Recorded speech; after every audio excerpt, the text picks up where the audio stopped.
If you're wondering how to get wrinkles out of pleather, I've got the answer. Check out these tips to remove wrinkles from faux leather clothing. Faux leather jackets and other faux leather garments are very much in style, but they wrinkle very easily, unlike real leather.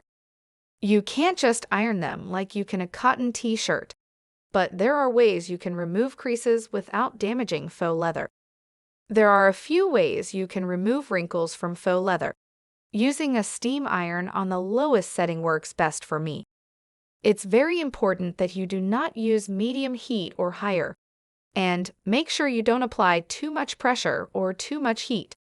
Keep the faux leather cool to avoid damage.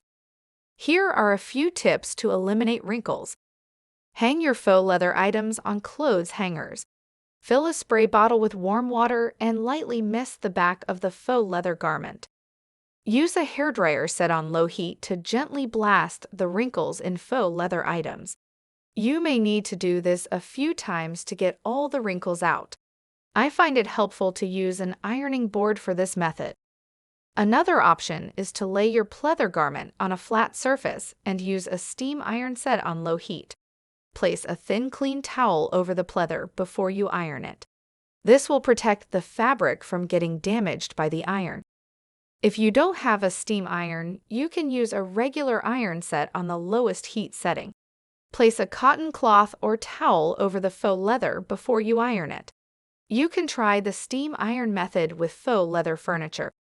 Hang your garment up to dry on the shower bar or the bathroom door. Once it's dry, the wrinkles should be gone. Never put faux leather in the clothing dryer. With a little care, you can keep your pleather garments looking great. Check out the blog post for more tips and the products I recommend to get out stubborn wrinkles.